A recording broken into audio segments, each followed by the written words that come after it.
This bottle of wine is worth more than your entire miserable bloodline, you pathetic creature." Serafina Vandermeer didn't just say it. She decreed it, her voice a weaponized symphony of contempt that sliced through the polite hum of the Sterling Grand Hotel's ballroom.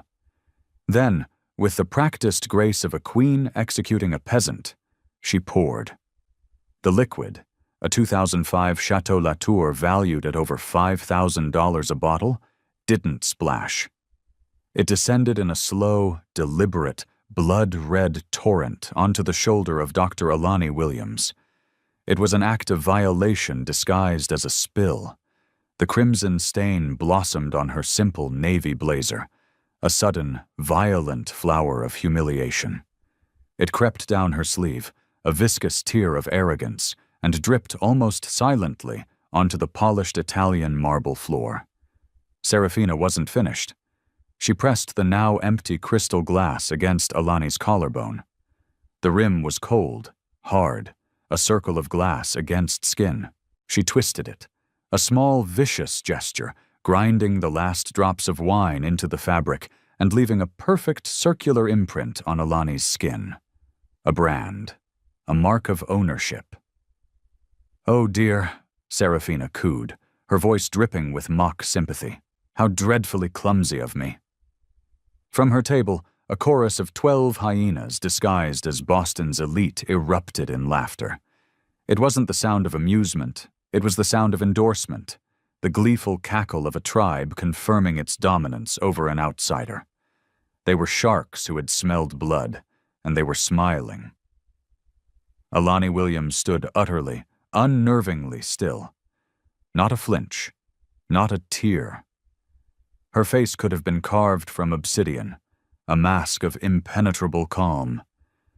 Her heart was a war drum beating against her ribs, but her expression betrayed nothing. She was a statue in the heart of a hurricane. She had, in fact, summoned. A single drop of the obscenely expensive wine trickled from her collar, tracing a path down her neck before landing with a soft pat on the black leather portfolio clutched in her left hand. Across the opulent ballroom, a phone camera, held by a guest live-streaming the gala for his thousands of followers, zoomed in, capturing the glistening drop in high definition. Have you ever been so profoundly underestimated that your silence became their biggest mistake? The time was 7:38 p.m. The charity auction, the glittering centerpiece of the Boston social calendar, was a mere 22 minutes from commencing. The grand ballroom of the Sterling was a monument to inherited wealth and unapologetic power.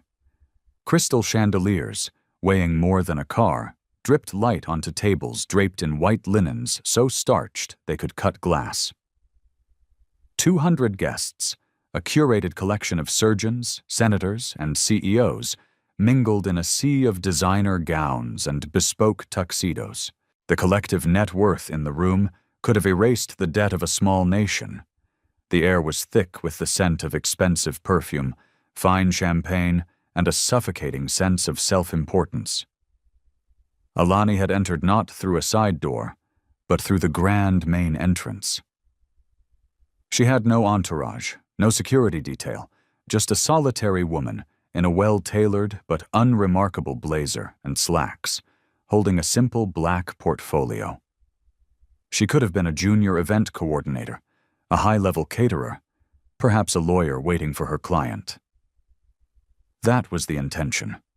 Her anonymity was her armor, her camouflage in this jungle of peacocks. She had been standing near the back of the room, her eyes scanning the glossy pages of the auction catalog, when the catalyst occurred. A minor, almost imperceptible misstep. As she moved past table 3, the epicenter of Serafina Vandermeer's court, her shoulder brushed against the back of Serafina's silk-draped chair. Serafina recoiled, as if she'd been touched by a leper. "Excuse me." Her voice, sharp as a shard of glass, cut through the surrounding conversations like a surgeon's scalpel. 3 tables fell silent. "Do you mind? This gown is archival Dior. Do you have any concept of what that means?"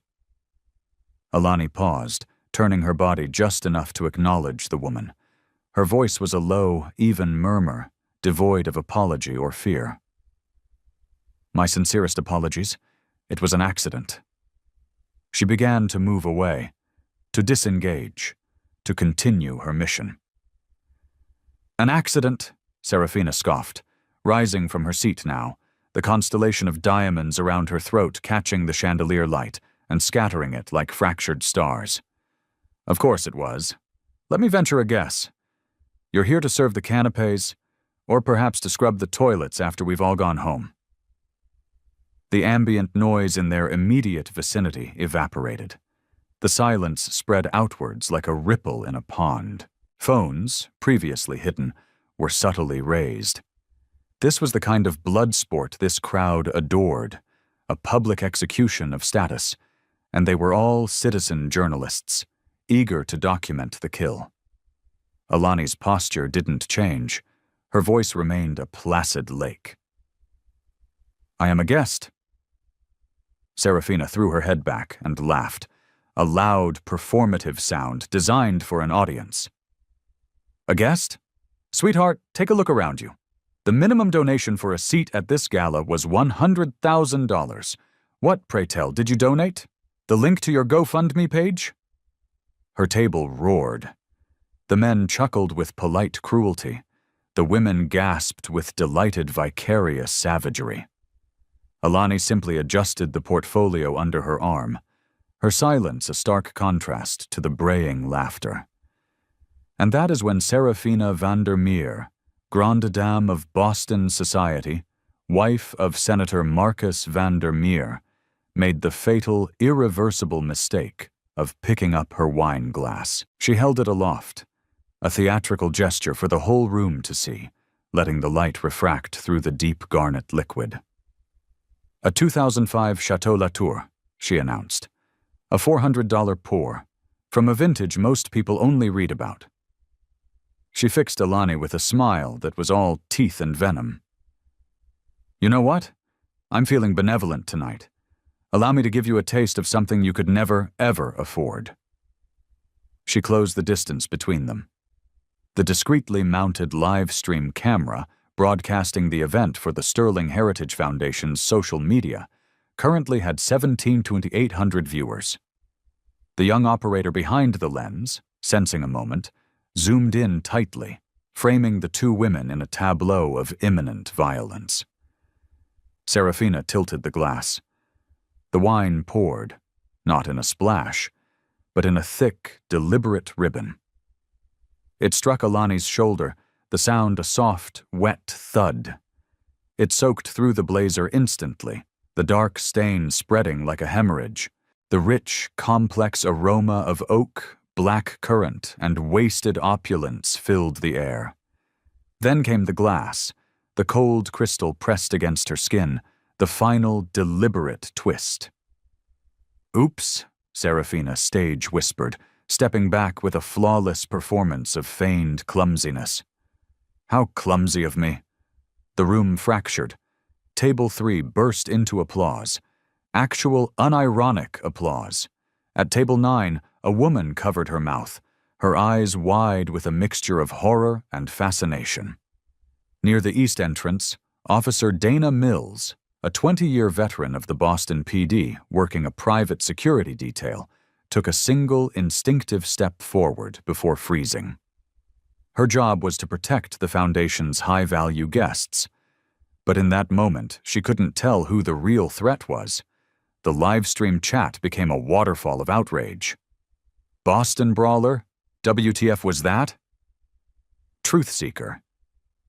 That's literal assault. Someone call the cops." "Javi G, screen record this. Now." "Vintage Vixen. Who is that woman in the blazer? Does anyone know her?" Senator Marcus Vandermeer, Serafina's silver-haired 60-something husband, did not intervene. Instead, he raised his own phone, snapped a crystal-clear photo of Alani standing there, wine-soaked and silent, and smirked as he typed a caption and sent it to God knows who. Alani moved. She reached over to table 3, took a pristine white linen napkin, folded it once with unnerving precision, and began to dab at the wine on her collarbone. Her hand was as steady as a surgeon's. There was no tremor of fear, no hint of rage. She was cleaning a spill, that was all. She placed the soiled napkin back on the table, its edges perfectly aligned with the silverware. Then, for the first time, she lifted her eyes and looked directly at Serafina Vandermeer. "Thank you," Alani said, her voice quiet but carrying an impossible weight.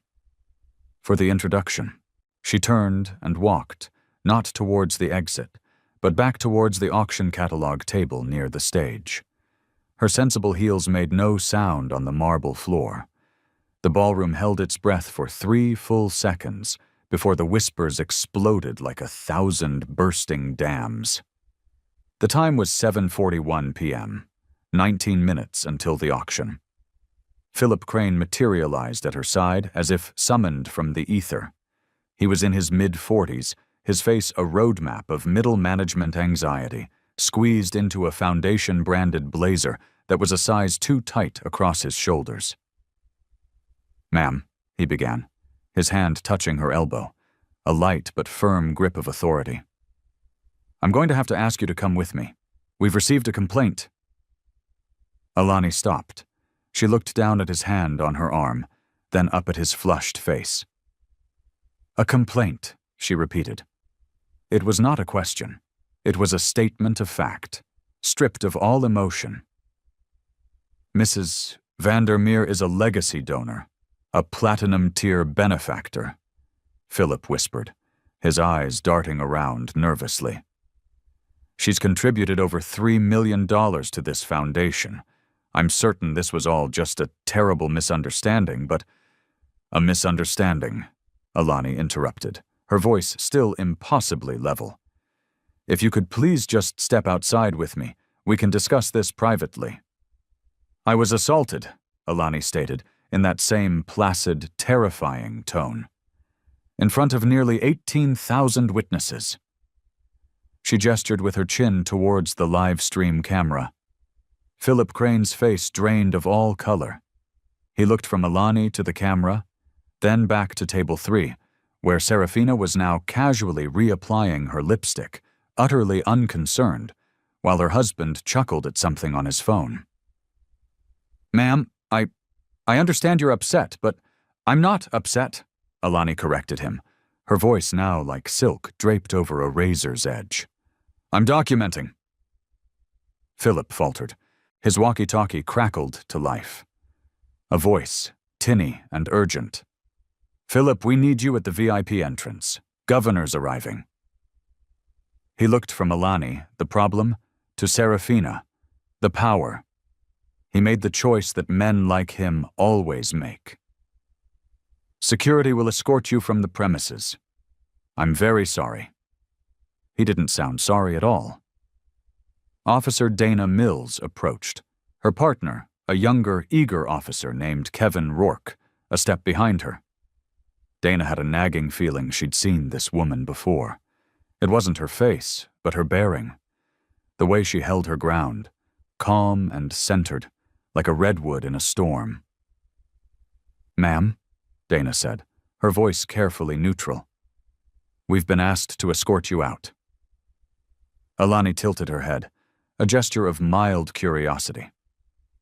"On what grounds?" "Trespassing, ma'am, if you're not a ticketed guest." "I am on the guest list," Alani replied. Dana pulled out her department-issued tablet, her brow furrowing as she scrolled through the attendee list. "I don't see your name here. What is it?" "Check table 1, Alani said. Dana's thumb froze. Table 1 was the apex predator of donor tiers.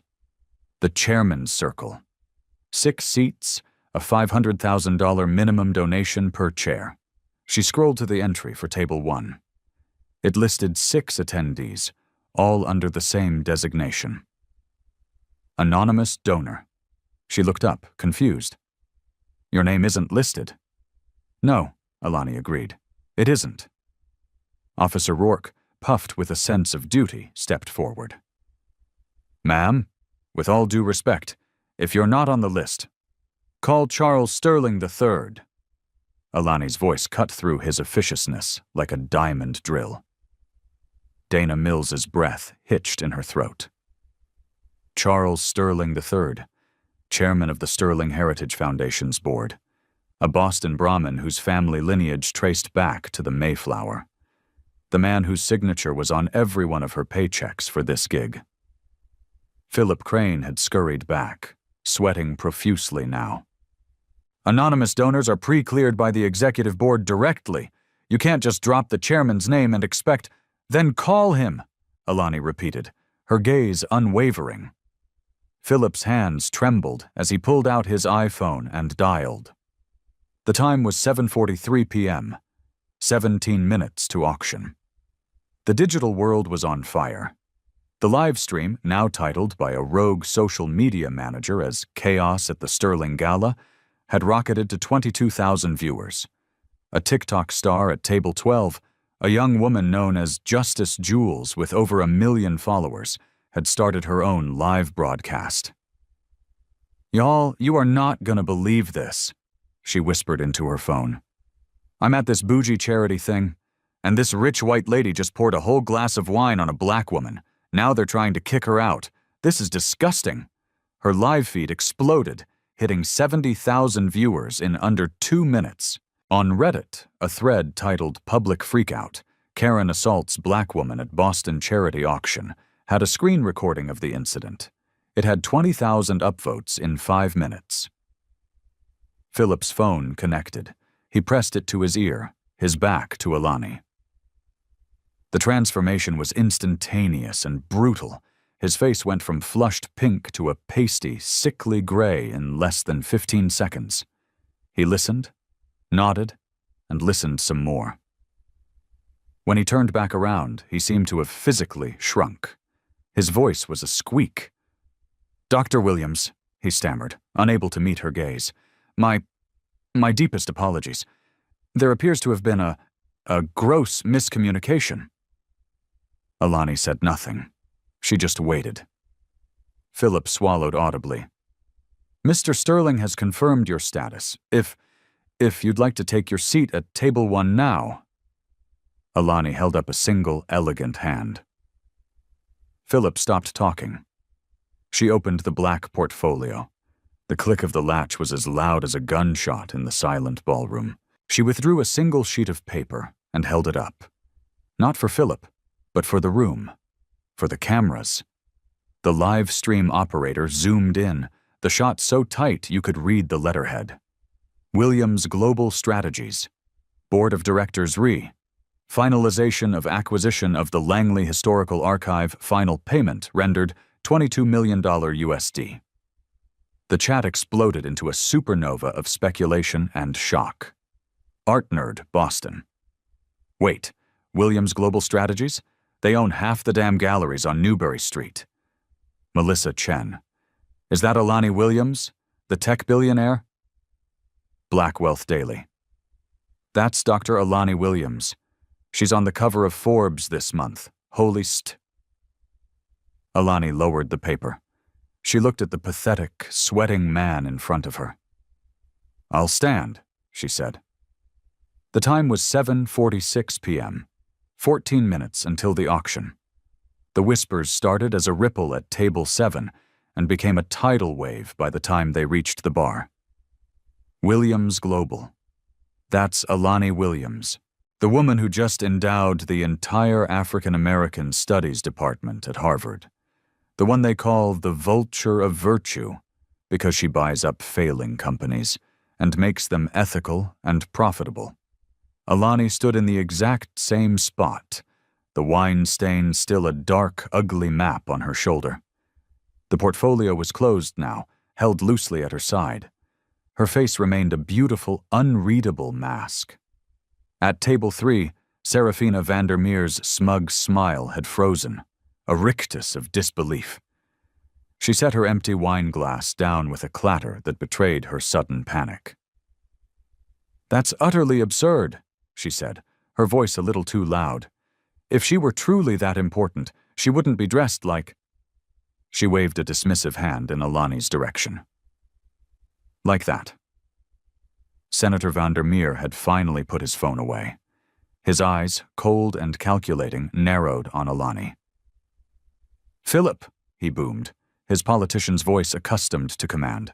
"Is this woman actually a registered donor, or is this some kind of elaborate stunt?" Philip Crane looked like a man watching his own execution. His phone was still clutched in his hand, pressed to his ear. Charles Sterling III was still on the line, no doubt listening to every word. "Senator, Philip's voice cracked. He took a deep, shaky breath. "Mr. Sterling would like a word with Dr. Williams. Directly." He held the phone out to Alani, a trembling offering. Alani didn't take it. "Put it on speaker." Philip's finger jabbed at the screen. The ballroom fell into a silence so profound you could hear the ice melting in 200 glasses. The voice that emerged from the phone's tiny speaker was quiet, raspy with age, yet radiated a power that needed no volume. It was the voice of old money, of dynastic control. "Dr. Williams," said Charles Sterling III, "I cannot apologize enough for this confusion. Your most generous contribution was processed, of course, under our highest-tier anonymous donor protocol." Serafina leaned forward, her face a mask of fury and confusion. "Charles, what in God's name are you talking about? Who is this woman?" Sterling ignored her completely. "Dr. Williams, if you would just give us a moment to sort this unfortunate matter out." "No," Alani's voice sliced through the air. "I've given you 22 minutes of my time. You've had your moment." She opened her portfolio again. This time she pulled out 3 documents, holding them up one by one for the cameras to capture. The livestream viewer count ticked past 30,000. "Document 1, she announced, her voice resonating with newfound authority. "A certified check for $15 million, dated May 10th of this year, made out to the Sterling Heritage Foundation. Your foundation cashed it 5 months ago." A collective gasp swept through the room. She held up the second document. Document 2, a bill of sale for the complete Langley Historical Archive, signed by the 3 surviving heirs of the Langley estate on April 2nd. The purchase price was $22 million. The archive is, and has been for the last 6 months, my legal property. The auctioneer, a portly man in a crooked bow tie, emerged from backstage, his face pale with confusion. He looked from the document in her hand to Alani. That's impossible. We have the provenance papers, the deed of gift." "Stolen," Alani said, the word landing with the force of a physical blow. "The word you're searching for is stolen." She held up the third and final document. Her voice dropped, becoming the voice of a storyteller, a historian, a prosecutor. "In 2019, Mr. Arthur Langley, a 78-year-old widower, a retired postal worker from Roxbury, was approached by a representative from your foundation. His wife of 50 years had just passed away. He was 3 months behind on his property taxes. This representative offered him a deal to preserve his family's legacy. He was told the collection of photographs, letters, and art, his family's entire history, would be displayed in a museum. He was told he would receive a fair market value." Alani's eyes swept the room, making contact with dozens of stunned faces. Mr. Langley was paid $75,000 for an archive that had been professionally appraised just 1 year prior at $5 million. Your foundation then immediately and quietly sold 3 minor pieces from that collection to private buyers for a total of $2.1 million. Tonight, you planned to auction the centerpiece, the collection's soul, with an opening bid of $18 million. That represents a profit margin, ladies and gentlemen, of over 26,000%. The silence in the room was no longer respectful. It was suffocating, thick with shame and complicity. Arthur Langley passed away in 2022, Alani continued, her voice a quiet storm. His granddaughter discovered the original appraisal documents while cleaning out his home. She contacted my office in September. I launched an investigation. And what my team uncovered was not a one-time mistake. It was a pattern. She reached back into the portfolio and pulled out a spreadsheet, its columns and rows a damning indictment. 15 families, all Black or first-generation immigrant, all approached by your foundation during moments of profound vulnerability, financial hardship, a recent death, the threat of foreclosure. Your acquisitions team targeted them, offered them pennies on the dollar for their cultural treasures, and then resold those treasures for millions. Over $60 million in profit over 5 years. And the whole time, you reported them as charitable acquisitions and took the associated tax deductions. Serafina van der Meer shot to her feet, her chair scraping violently against the marble. "This is slander! Charles, are you going to just stand by and let her—" "Sit down, Serafina." Charles Sterling's voice crackled through the phone speaker. It was quiet, but laced with a cold fury. Defeated. "Just sit down." The time was 7:51 p.m., 9 minutes until the auction. Officer Dana Mills hadn't moved an inch. She stood 3 feet from Alani, her tablet clutched in her hand. Her partner Kevin had backed away, his hand hovering near his radio, as if unsure whether to call for backup or run for cover. Dana had worked security at dozens of these high society events. She had seen power in all its forms, political, financial, social. But she had never seen someone command and conquer a room with nothing but paper and the truth. "Dr. Williams," Dana said, her voice low and respectful, "do you wish to press charges for the assault?" Alani turned and looked at her, really looked at her for the first time. Dana felt a jolt of recognition, of being seen. "Not yet," Alani said, "but I want it on record. I want video, witnesses, and a timestamp." Dana nodded, pulling out her tablet and tapping the screen to open an incident report. "Victim's name, Dr. Alani Williams. Assailant?" Alani's gaze drifted back to table 3. "Mrs. Serafina van der Meer," she said clearly, and every single person at that table who applauded. The live stream chat was now a blur of unreadable text. Justice Jules's TikTok live had crested 110,000 viewers. "This woman is a straight-up superhero," she whispered to her phone. "She just accused one of Boston's oldest and most powerful foundations of being a criminal enterprise. With receipts? On camera? This is legendary." Someone posted a link to Alani's Forbes profile. Net worth? $2.3 billion. The comment beneath it went viral. "She can afford better lawyers than the damn Pope." Philip Crane was now just a ghost, hovering near the service entrance, phone still glued to his ear, nodding and sweating and nodding some more. When he finally shuffled back towards Alani, he looked a decade older. "Mr. Sterling is en route," he squeaked. "His ETA is 15 minutes. He is begging you to speak with him privately upon his arrival." "No," Alani said. "Dr. Williams, please." "I have been in this room for 24 minutes, she stated, her voice rising just enough to command the attention of the entire ballroom. "In that time, I have been insulted, assaulted, and very nearly arrested. I do not owe Charles Sterling privacy." She turned, addressing the room of silent, staring faces. "I came here tonight prepared to make a quiet offer.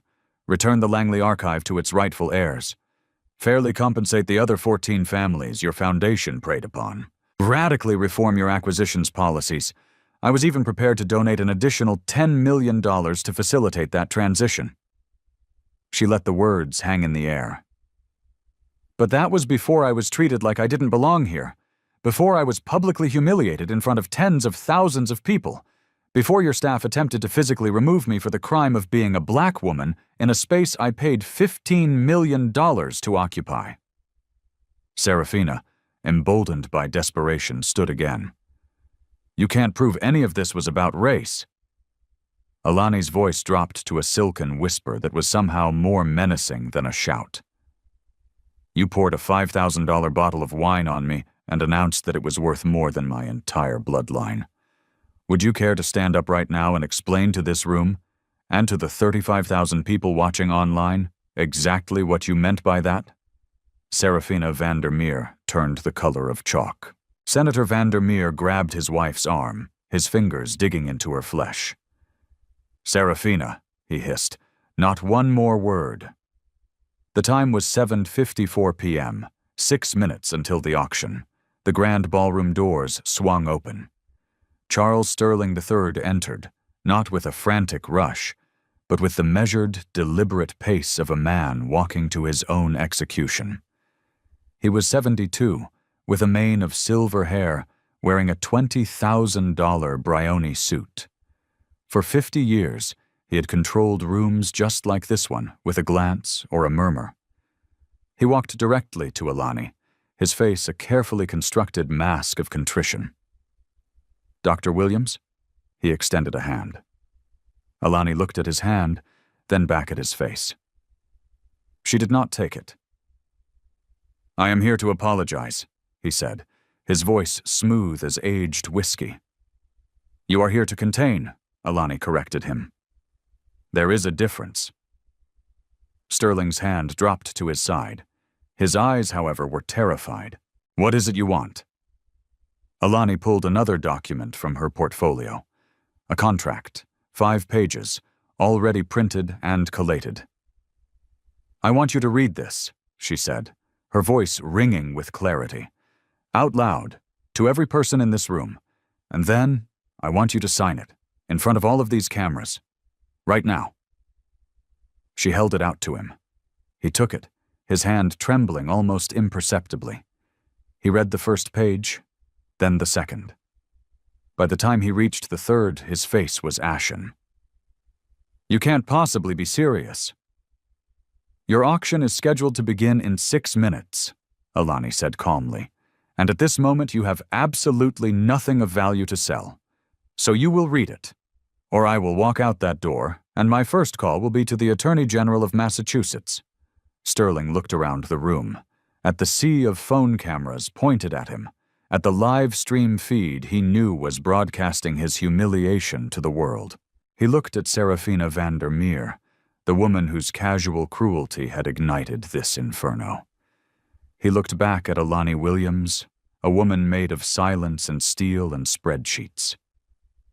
"If I sign this," "If you sign," Alani said, "the Langley family gets justice. 14 other families get their restitution, and your foundation gets a sliver of a chance to survive. If you don't sign, I will not only bury you, I will salt the earth above your grave." She stepped closer, her voice dropping so only he could hear. "I've already won, Charles. The only question left is whether you lose everything or just your pride." Charles Sterling III closed his eyes for a moment.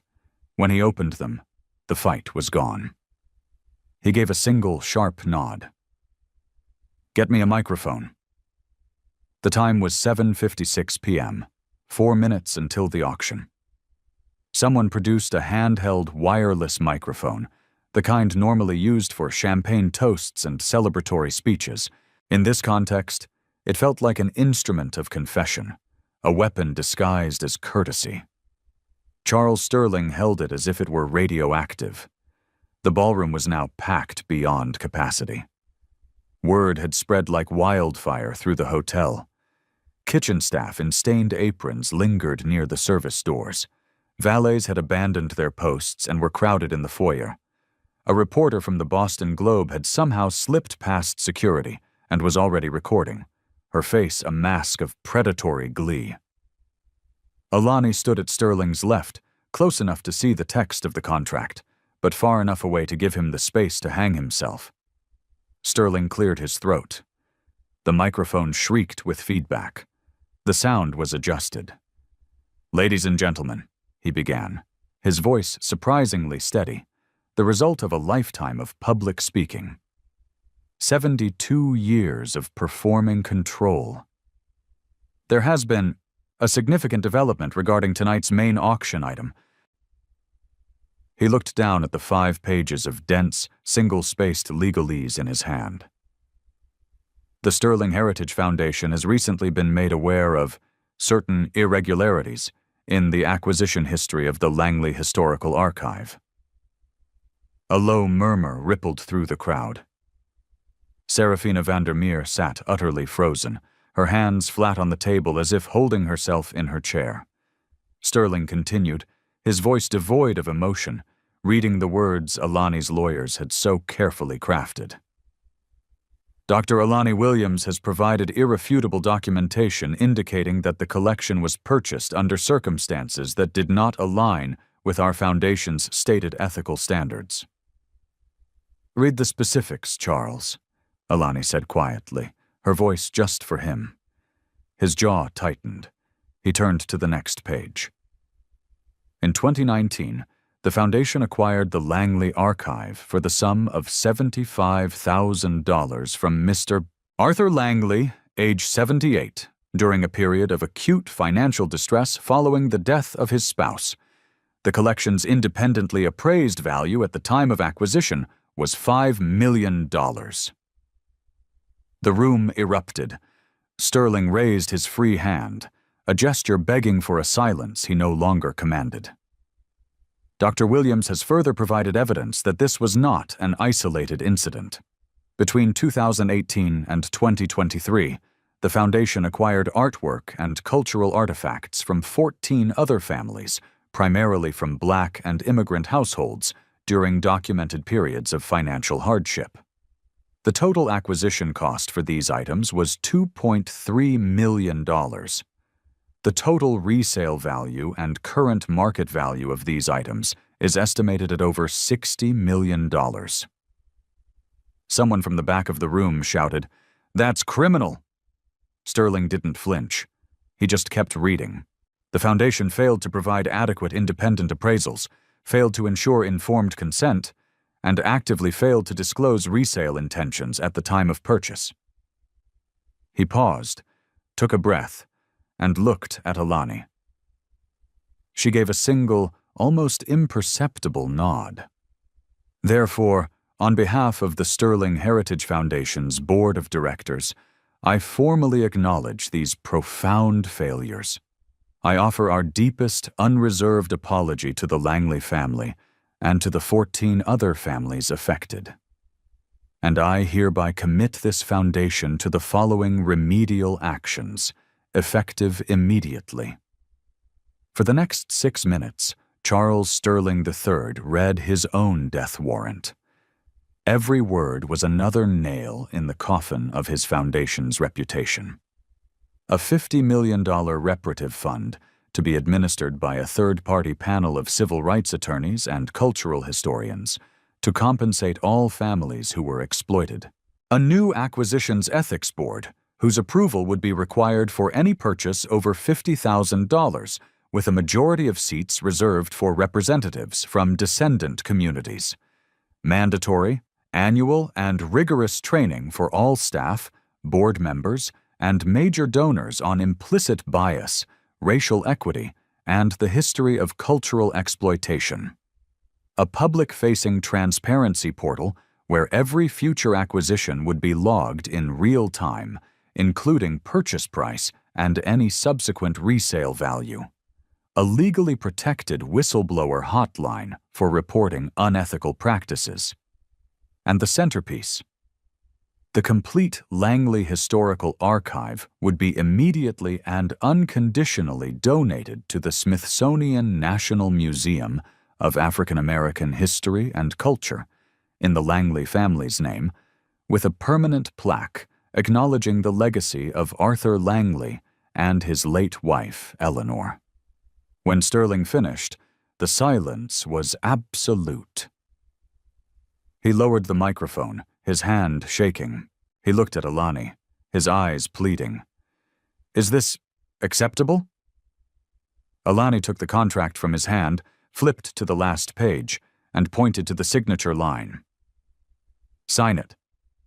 Sterling pulled a Montblanc pen from his jacket, a pen that likely cost more than the Foundation had originally paid Arthur Langley for his family's soul. He signed. He added the date, the time, and his signature on the witness line. Alani took the contract back. She held it up to the nearest camera. "To all live stream operators," she said, her voice clear and strong, "screenshot this. Timestamp it. This is a legally binding agreement, signed under witness by Charles Sterling III, chairman of the Sterling Heritage Foundation, on October 28, 2025, at 7:58 p.m. The flash of a dozen phone cameras was blinding. Alani folded the contract and slid it back into her portfolio. Then, she pulled out one last item. It was smaller, a single sheet of aged, yellowed paper, covered in the faded, elegant script of a woman's hand. "This," Alani said, her voice softening, losing its hard, prosecutorial edge, "is a letter from Eleanor Langley to her husband, Arthur. It was written in 2018, 1 month before she passed away from cancer." Her voice held, but a new current of emotion ran through it. She knew she was dying. She knew they were in danger of losing their home, and she wrote this letter to beg him not to sell her grandfather's paintings, the centerpiece of the very collection you were about to auction tonight. She wrote, and here Alani's voice was almost a whisper, yet it filled the entire room. "This art is the proof that we were here. It is the proof that we mattered. Don't let them erase us for a little bit of money." Alani lifted her gaze and stared directly, unblinkingly, at Serafina van der Meer. "Arthur sold it anyway, because your foundation promised him it was the only way he could keep his house. They told him his family's history would be preserved and honored. He died believing that lie." Serafina looked away, unable to meet her gaze. Alani turned back to the room. "This letter will be displayed in a case right next to the paintings at the Smithsonian, so that every person who sees them will understand what they truly cost and who paid the price." She slid the letter back into its protective sleeve in the portfolio. The time was 7:59 p.m., 1 minute until the auction. The auctioneer shuffled forward, his face the color of wet cement. He looked at Sterling. Sterling just shook his head. The auctioneer picked up his gavel, tapped it once on the podium. "Ladies and gentlemen," he mumbled, "due to unforeseen circumstances, tonight's auction has been canceled. The Sterling Heritage Foundation apologizes for any inconvenience. All donations made in advance will be honored and immediately allocated to the newly established reparative fund. We thank you for your understanding." He set the gavel down and walked off the stage. The ballroom exploded. It was a cacophony of shouting, of questions, of camera flashes. Reporters were swarming, pushing past security, shoving microphones towards Sterling, towards Alani, towards anyone who looked like they knew what the hell had just happened. Alani didn't move. Officer Dana Mills was suddenly at her side. "Dr. Williams, do you need an escort out of here?" Alani looked at her. "Are you asking as a security guard or as someone who wants to make sure I get out of here safely?" Dana hesitated for only a second. "Both," she said. For the first time all night, the corner of Alani Williams' mouth twitched into something that might have been a smile. "Then yes. Thank you." Dana keyed her radio. "Mills to command. I have a VIP escort, main exit, priority 1. 2 more officers materialized, forming a protective bubble around Alani. As they moved towards the grand doors, their path took them directly past table 3. Serafina van der Meer was still sitting there, staring at her own hands, which were trembling uncontrollably. Her husband, the senator, was on his phone, his face a furious shade of purple, speaking in a harsh, urgent whisper. Alani stopped. Serafina looked up, her eyes wide with a mixture of terror and hatred. For 5 long seconds, the two women just stared at each other across the chasm of their actions. Then Alani leaned in close and said, her voice a soft, final verdict. "You didn't pour wine on a poor woman tonight, Serafina. You poured it on the wrong woman. And that is the only reason you will ever be remembered." And then she was gone. Outside, the cool October air felt like a baptism. The streetlights of Boston cast long shadows, making everything seem softer than it was. Dana walked Alani to the curb, where a discreet black sedan was already idling, its driver standing by the door. Not a flashy limo, just a simple, efficient car. Unremarkable. Powerful. "Dr. Williams," Dana said, her voice filled with an awe she couldn't hide. For what it's worth, that was the single bravest thing I have ever witnessed. Alani turned to her. "It wasn't bravery," she said. "It was preparation. There's a profound difference." She reached into her blazer pocket and pulled out a simple, elegant business card. "Officer Mills, if you are ever interested in doing real security work, the kind that protects people, not just property and institutions, I want you to call me. I'm launching a new corporate ethics and accountability division. I need people who know how to see what's wrong and have the courage to do something about it." Dana took the card. The heavy stock felt important in her hand. "You're serious?" "I am never anything else," Alani said. She opened the car door, then paused one last time. "And Officer Mills? Thank you for not making an assumption. In that room tonight, you were the only one." She got in. The car pulled smoothly into traffic and disappeared. Dana Mills stood on the curb, the business card clutched in her hand, watching the taillights fade. Behind her, through the grand glass doors of the Sterling, the chaos was reaching a fever pitch. But Dr. Alani Williams was already miles away, moving on to the next fight. This battle was over. But for Alani Williams, the war was just beginning. What do you think is the most powerful form of justice? Is it money? Is it public shame? Or is it changing the system so it can never happen again? Let me know your thoughts in the comments below. And if you're finding value in this story, do me a favor and hit that like button. It tells the algorithm that stories of Black strength and resilience matter. The emergency board meeting was convened for 10 a.m. the following morning. Charles Sterling III had sent the email at 11:47 p.m. the previous night. The subject line was stark. Urgent. Crisis Protocol Enactment. Of the 16 board members, 14 were physically present in the 50th floor boardroom overlooking the Boston Harbor. Serafina Vandermeer was not one of them. The view was spectacular, but no one was looking out the windows. Sterling sat at the head of the long mahogany table. He looked as if he had aged 20 years overnight. "Before we begin," he said, his voice a dry rasp, "I want to make one thing perfectly clear. Dr. Alani Williams is not bluffing. Our legal counsel was up all night reviewing the documentation she sent over. It is ironclad. If we fight this, we will lose. The foundation will be dissolved, criminal charges will be filed, and some of us in this room will go to prison." The silence was absolute. Patricia Chen, a 61-year-old former museum director and the board's moral compass, spoke first. "How did this happen, Charles? We have compliance officers, auditors, an entire ethics committee." "We have people," Sterling said flatly, "who told us what we wanted to hear. And we stopped asking the right questions a long, long time ago." Richard Torres, a ruthless hedge fund manager, leaned forward. "What about the Vandermeers? We gave Marcus's re-election campaign $500,000 last year. He owes us." "He owes us nothing," Sterling interrupted.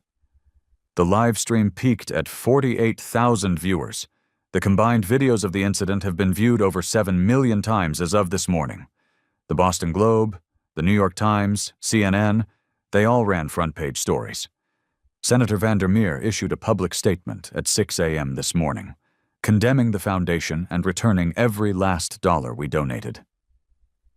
He had his aide project an image onto the screen at the end of the room. It was the headline of the Times article. Tech billionaire exposes systemic fraud at elite Boston charity. Below it was a photo of Alani, wine-stained and resolute, a silent warrior in a sea of chaos. That, Sterling said, is what we are dealing with. Patricia Chen was reading from her phone. Williams Global Strategies, founded in 2011, assets under management, $10.2 billion. Dr. Alani Williams holds a PhD in art history from Yale and an MBA from Stanford. She has single-handedly funded 12 cultural institutions, endowed 8 professorships at HBCUs, and serves on the boards of the MoMA and the Getty. Her lead counsel is Marissa Okonjo, the former federal prosecutor who won the FIFA corruption case. Patricia looked up at the stunned faces around the table. Gentlemen, this woman doesn't just have a legal team, she has an army. So we just roll over? Richard Torres sputtered. We comply, Sterling commanded, fully, immediately, and publicly. Compliance is the only path forward that does not end with this foundation in ashes and our names in criminal court dockets. He pulled up another document, a financial breakdown. The reparative fund, $50 million. We have $70 million in liquid assets. It will be painful, but it is survivable. The new ethics board and transparency portal, approximately $2 million per year in operating costs, also survivable. The mandatory training is a rounding error. He paused, letting the grim reality settle in. But here is what was not in the contract she made me sign. Dr. Williams also filed a formal complaint with the Massachusetts Attorney General's office last night. She is requesting a full forensic audit of every single acquisition we have made since the year 2010. That audit alone will cost us an estimated $4 million. And when they find additional violations, the state can impose fines of up to 10 times the value of the misappropriated assets. Patricia Chen went pale. 10 times $60 million? That's $600 million? Which we do not have, Sterling finished. The foundation would be forced to liquidate, and every single one of us in this room could be held personally liable under the statutes of nonprofit malfeasance. The silence was now laced with pure, unadulterated fear. David Kim, the board's quietest member and a brilliant attorney, finally spoke. What's her endgame? If she destroys us, the reparative fund she just created vanishes. The families get nothing. She gets a precedent, Sterling said, a note of grudging respect in his voice. She gets a landmark case that will fundamentally change nonprofit law across the entire country. She makes an example of us. To her, that's worth more than $60 million. He leaned back, the picture of exhaustion. I spoke with her attorney, Ms. Okonjo, at dawn this morning. Her position is brutally simple. The contract I signed is a settlement offer. If we demonstrate full and immediate compliance, Dr. Williams will request that the AG limit the scope of the audit to only the 15 identified cases. She will publicly acknowledge our cooperation and advocate for reduced penalties. If we do not, he let the words hang in the air, then she will unleash hell. The vote was unanimous. Full compliance. A press release was drafted. Charles Sterling III would remain chairman through the transition and then retire.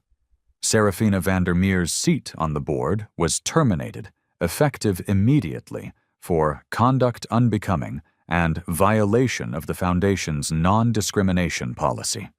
Even her staunchest allies voted for her removal. By noon, Senator Vandermeer's campaign had released a second, more groveling statement, announcing that his wife would be taking an indefinite leave from public life to reflect, listen, and seek education on issues of racial equity. It was the political equivalent of exile. The ripple effect was immediate.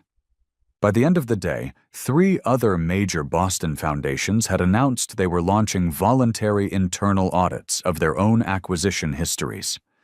By the end of the week, a new hashtag, the Williams Standard, was trending nationwide, becoming shorthand for a new model of transparency, accountability, and descendant consent in the world of cultural acquisitions.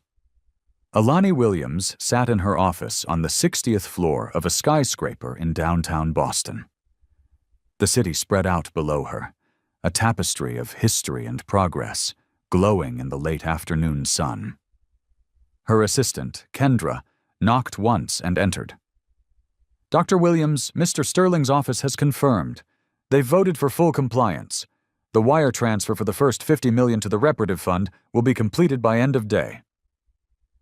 Alani nodded, her expression unreadable. "And the Langley family?" "I spoke with Claudette Langley, Arthur's granddaughter, an hour ago," Kendra said, a rare note of emotion in her voice. "She cried for 10 minutes straight. Then she asked if there was any way she could meet you, just to thank you."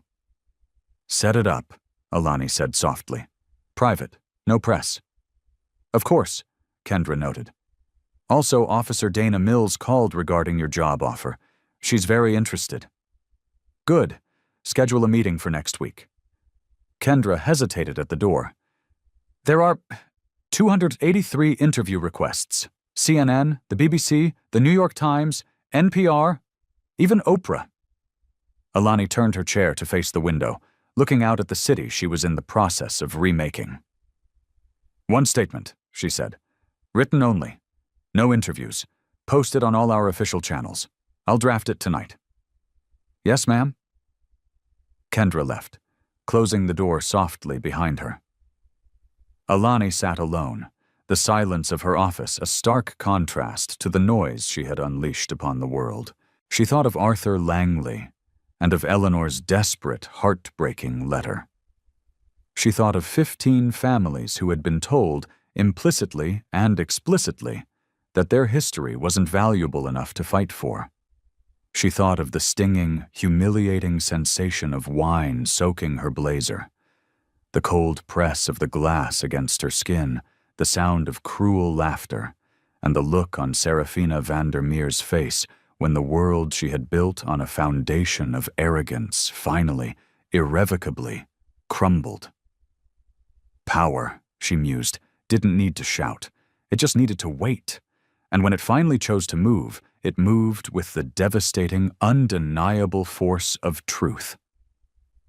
On December 10th, the statement from Dr. Alani L. Williams went live.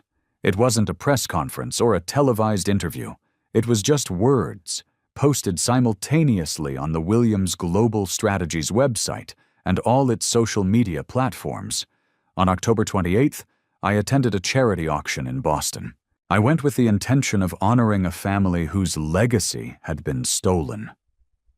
I left as a symbol of something I never intended to be. I want to be unequivocally clear about what happened that night. I was humiliated. I was assaulted. I was treated as less than human because of the color of my skin and the assumptions made about my economic worth. This was not a misunderstanding. It was racism. Plain, simple, and documented before a global audience.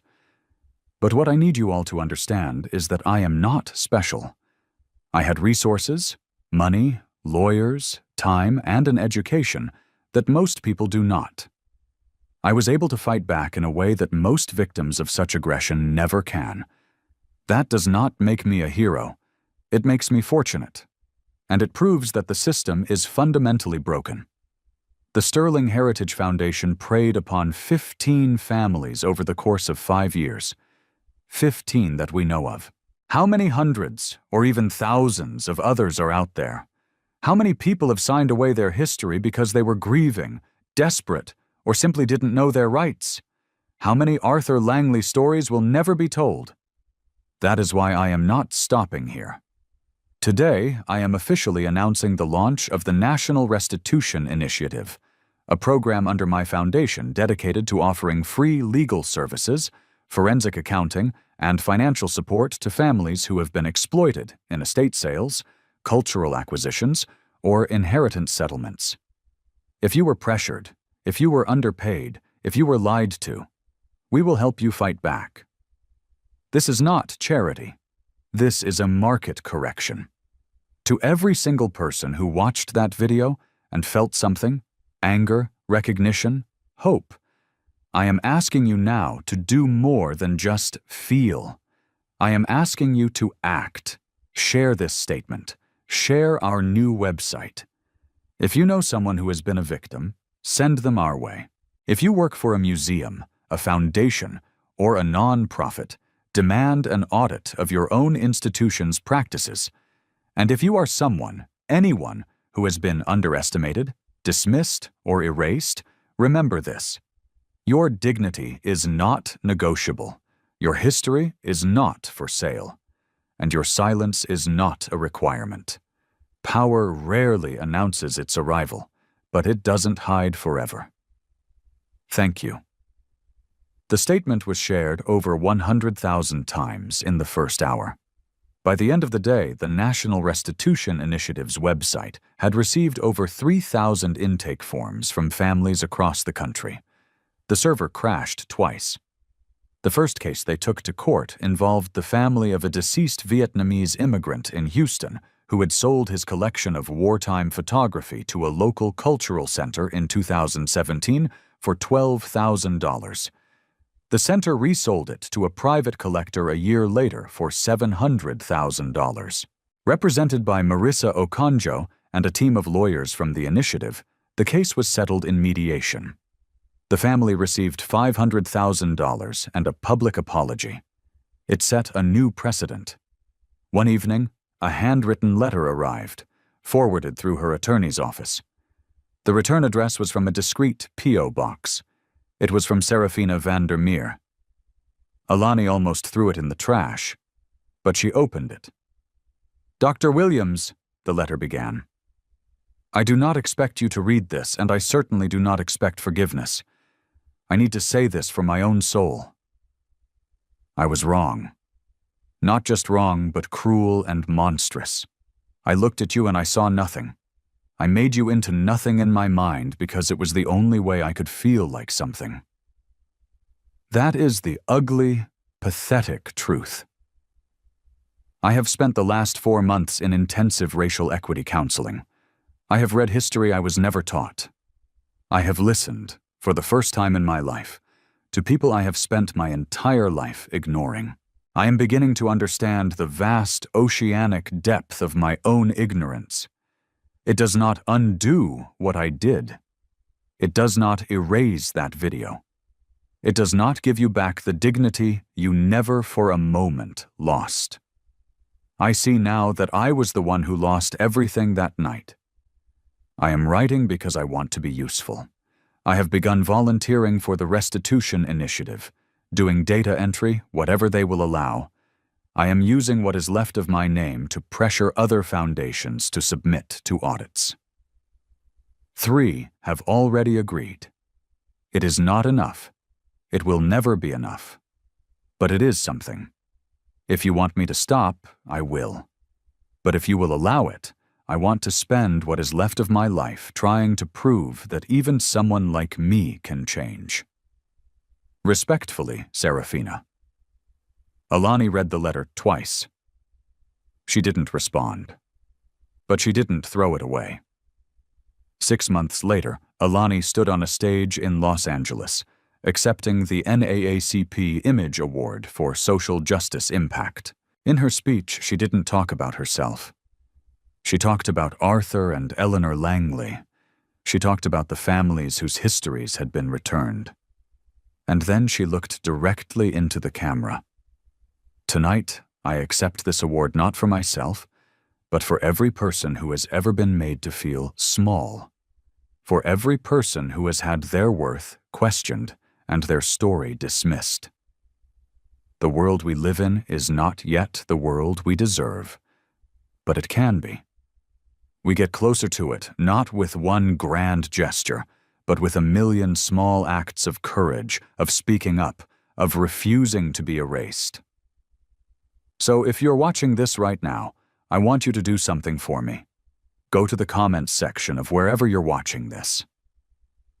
If you have ever felt underestimated, overlooked, or unheard, I just want you to type 2 words. I'm here. Let the world see our numbers. Let's build a community of resilience, right here, right now. Subscribe to channels like this one that tell our stories. Share this message. Because you are not invisible. You were just underestimated. And their miscalculation will be their downfall, and your greatest strength. Thank you.